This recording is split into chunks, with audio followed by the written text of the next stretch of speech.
Hey, I am coming to you from my garden so that Cherry Meow can nap in the sun. He's literally just sound asleep in the daffodils right now over there. Enjoying a sunny day. Okay, Plevin. First of all, if you have not watched Chapayev yet, turn this off and go watch Chapayev. It's not about madness at all, but Plevin picks the three main characters from that film up and uses them as his three main characters, except he changes them enormously. But, I mean, very little in this book will make sense at all if you haven't seen that film. And the thing about that film, and something to think about in terms of, why does he do this? Because I do think one of the questions of this book is, why does he do that? Right? Something to think about is the fact that this movie is one of those movies that everyone in the Soviet Union, and probably still everyone in Russia, has seen. It is just this classic of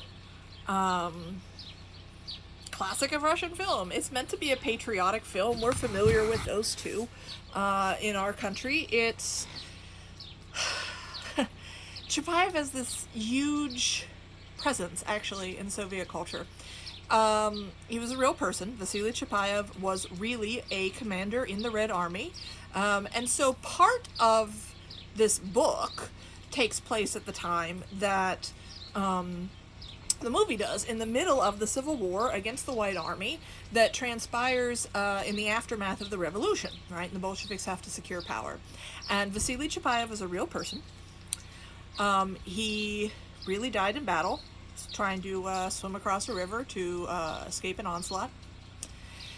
The story of Vasily Chapayev comes to us from Furmanov.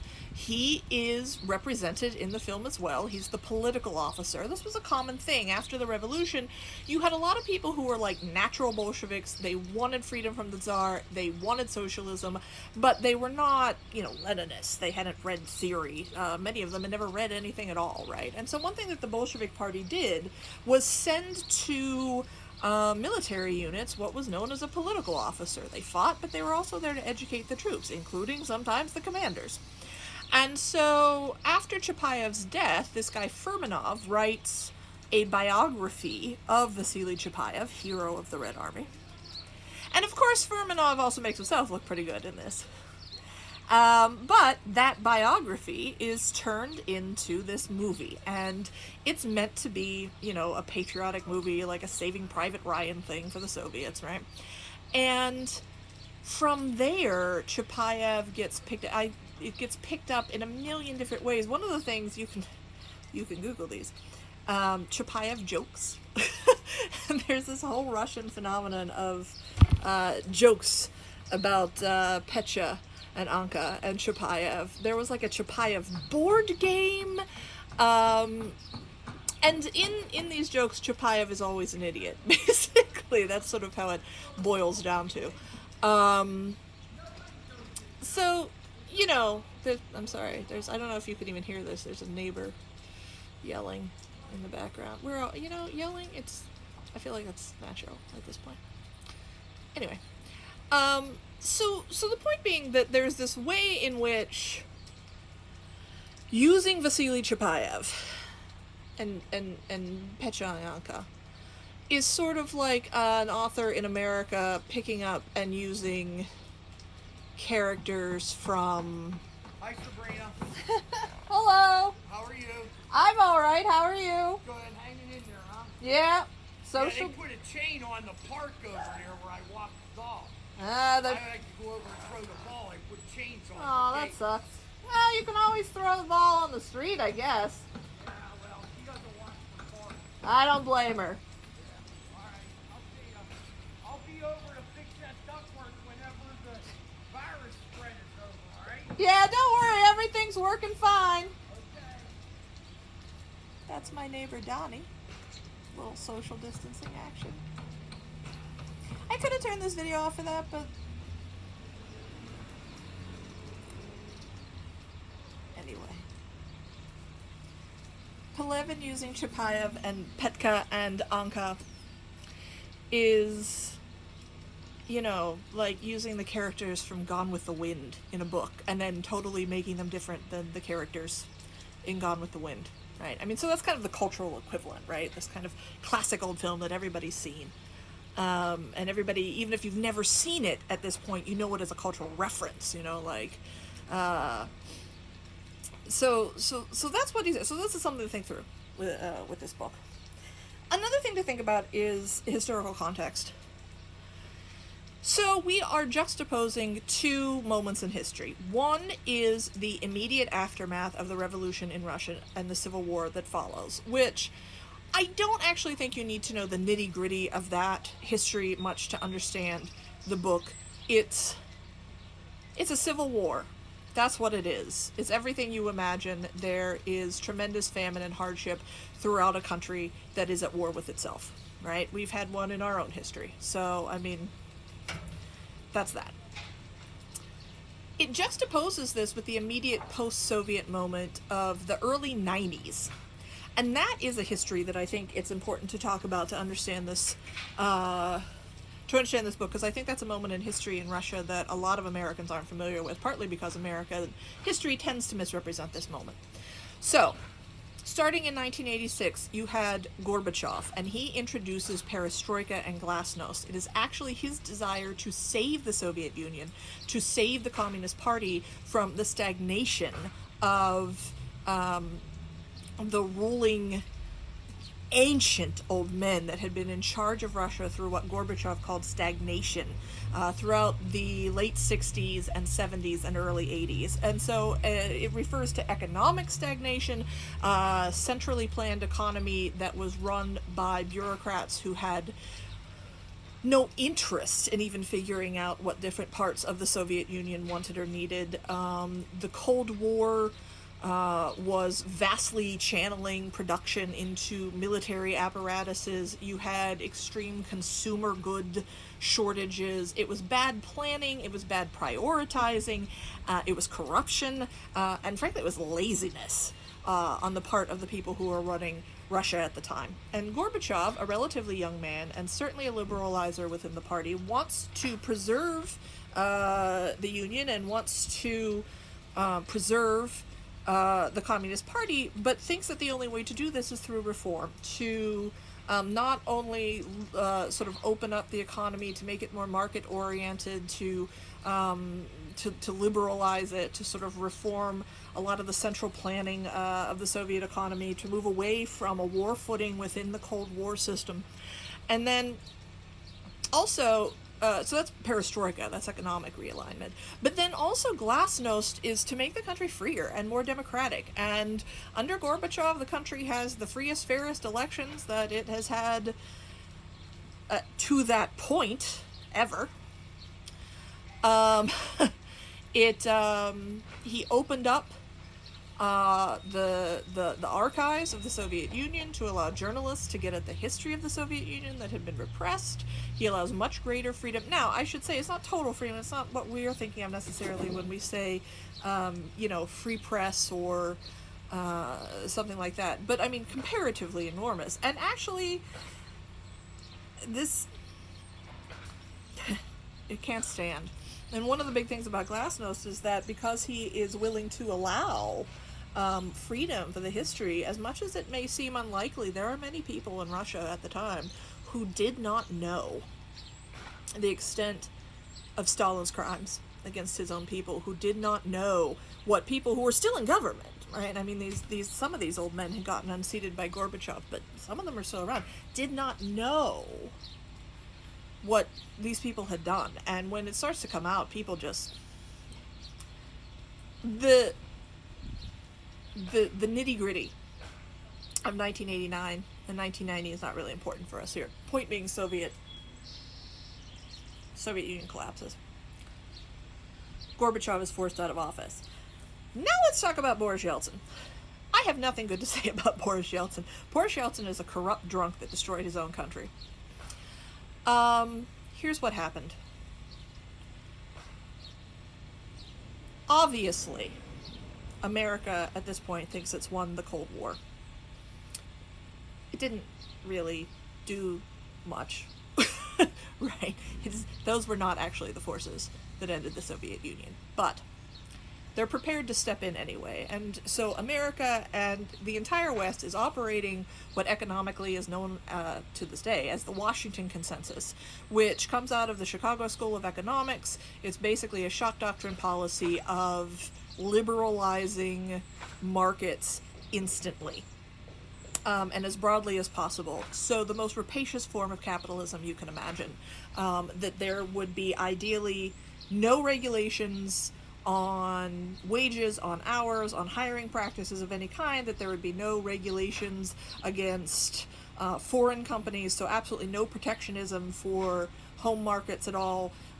You would have complete freedom in financial markets, nothing to restrict traders in what we would think of as the stock market or in currency markets. There would be no environmental regulations. There would be a flat, low tax. This was at the time in the early 90s, coming out of the Reagan years, with U.S., and not just the United States, but also the International Monetary Fund and the World Bank, which were meant to give loans to secure stability in countries. Those loans to secure stability, as dictated by USAID, the IMF, and World Bank, demanded that countries that needed them follow what were called structural readjustment programs. And the structural readjustment programs all followed the Washington Consensus of utmost Friedmanism, laissez-faire capitalism. Now, think about the Soviet Union for a minute. National everything.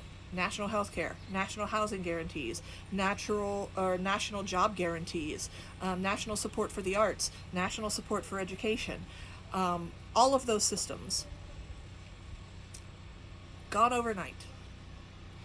Yeltsin had a great deal of popularity with the people of Russia because as the Soviet Union was collapsing, there was a sort of right-wing coup attempt against Gorbachev, where you had some military leaders roll up to the White House, that's the parliament building in Russia, and Yeltsin, who at the time was in parliament, comes out and stands up to the tanks and leads a little people's resistance to this, what is at the time, a right-wing coup. And so people came to see Yeltsin as somebody who wanted to protect the Russian people, who wanted to protect democracy, etc., etc. So when Gorbachev is forced out of office, Yeltsin is put in his place. And Yeltsin is approached by USAID, IMF, World Bank, etc., etc. All of these Western forces, Europe as well, right? The entire West. And told that he needs to submit to these structural readjustment programs. He needs to open up his country to the most rapacious, laissez-faire version of capitalism immediately. And of course the West wants to do this, one, because it's the ideological economic consensus at the time, two, because it represents this enormous opportunity for international corporations, mostly from West, American companies, some European countries, right?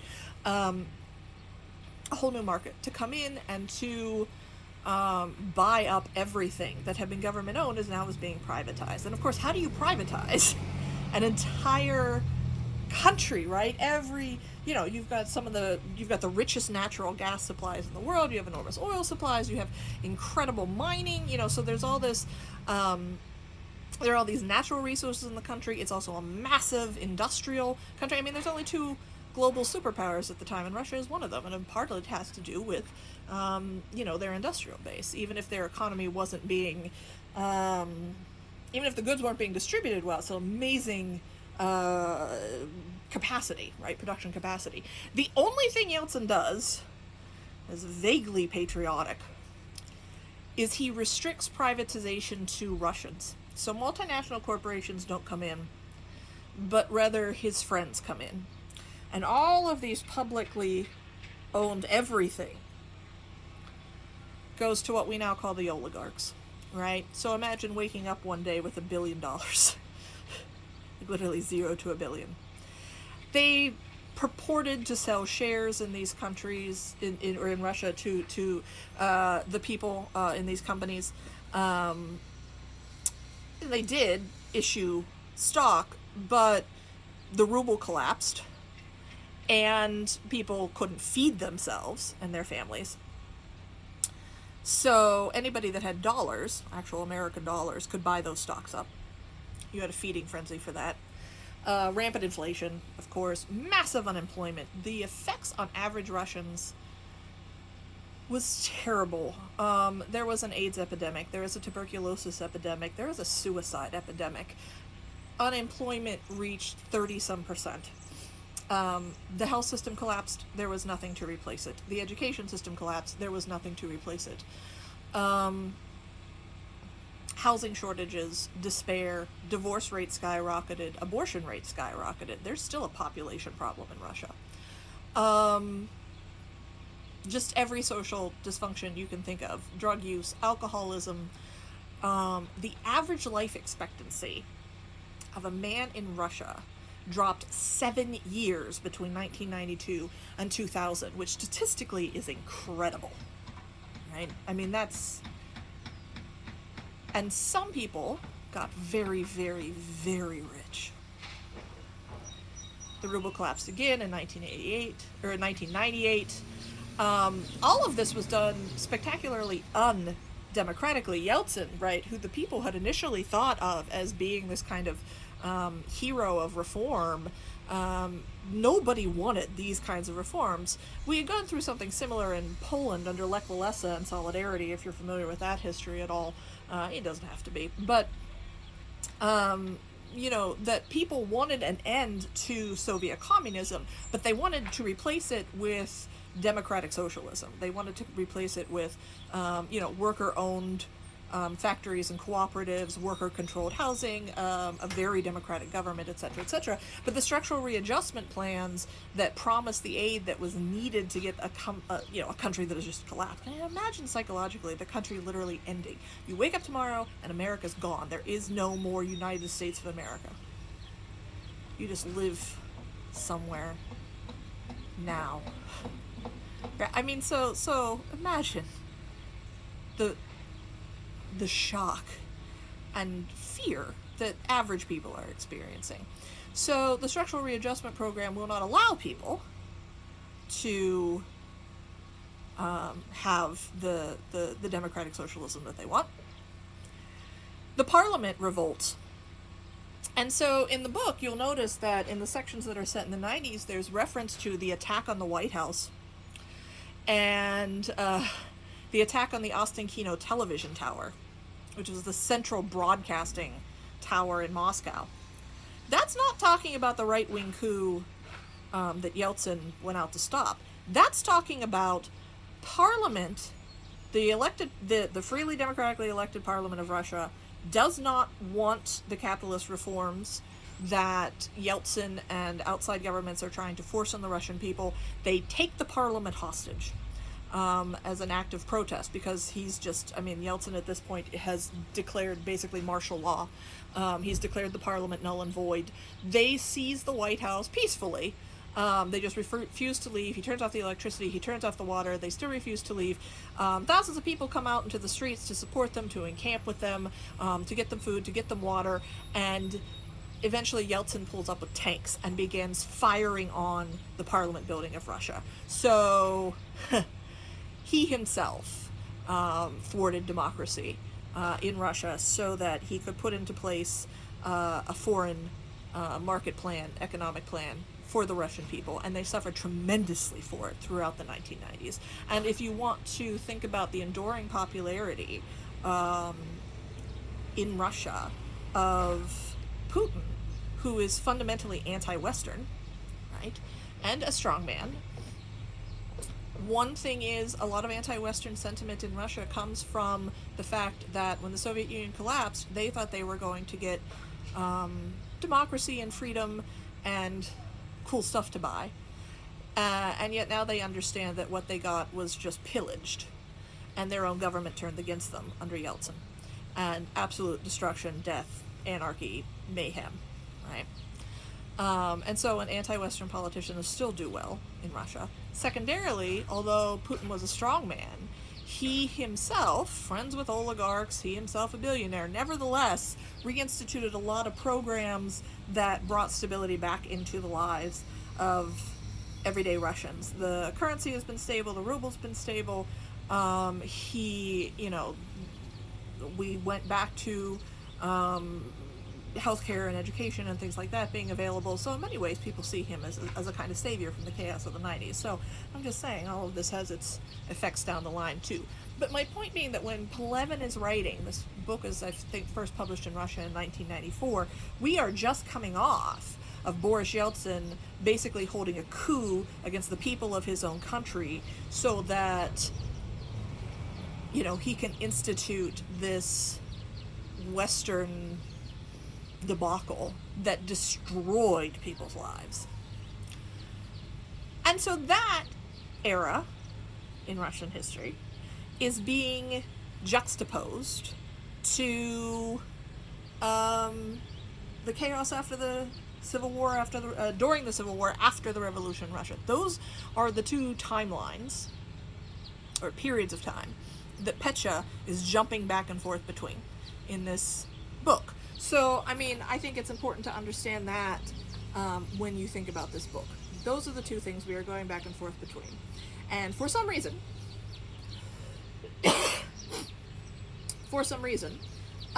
Pelevin has chosen to take these weird early Soviet, cultural touchstone characters of Vasily Chapayev and Petka and Anka and drop them into the midst of this. Petka, of course, going back and forth. And so, you know, your task over the next 2 weeks is to sort of think about what all of this might mean. The last thing I'll mention regarding Pelevin is that he is a self-declared Buddhist. So let's think about Buddhism for a moment, because that obviously comes up in this book too. You'll see it when you get to it. So, I'm not here to judge anybody's religion. I will say this, that Pelevin definitely embraces the Four Noble Truths of Buddhism, but he does not necessarily embrace the Eightfold Path. So, the Four Noble Truths of Buddhism are that life is characterized by suffering. Suffering is caused by attachment.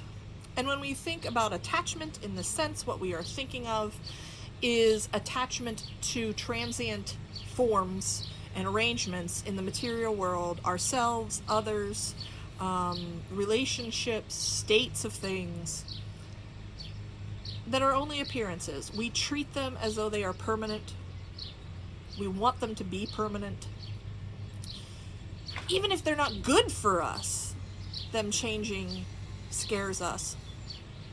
Because we are attached to what is familiar and recognizable. Because we have a very difficult time embracing impermanence. But the fact is, every single form, this body, all of you, the whole world as it is impermanent, is constantly changing from moment to moment to moment to moment to moment. We're different. Everything is different. These forms obscure the underlying truth that we are all deeply connected.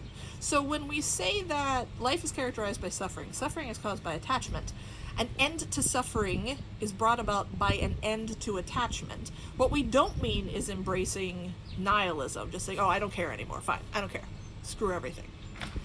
What we mean is letting go of the attachment to these impermanent, fundamentally transient forms. And not just letting go, but understanding that all of these forms ultimately are composed of the same stuff. That we are all deeply linked. We are all the same. These forms obscure the fact that everything is actually one force. Now, it's one thing to say that. It's another thing to know it. And so the fourth noble truth is that we can achieve the liberation of attachment to these forms by coming to that understanding of the underlying, for right now, invisible oneness of everything in the absence of these false forms. We can come to that liberation by following the Noble Eightfold Path. Right livelihood, right consciousness, right actions, right intentions, etc., etc. Pelevin tends to skip the Eightfold Path part. But in any case, an idea that he returns to in this book and other of his works is this idea of impermanence, Buddhist impermanence, the suffering caused by attachment to forms, the need to liberate ourselves from attachment to forms, which in the context of collapsing governments makes sense, right? Impermanence as a concept in Russian history makes sense, both in terms of the political upheaval at the time after the revolution and the time after the collapse of the Union.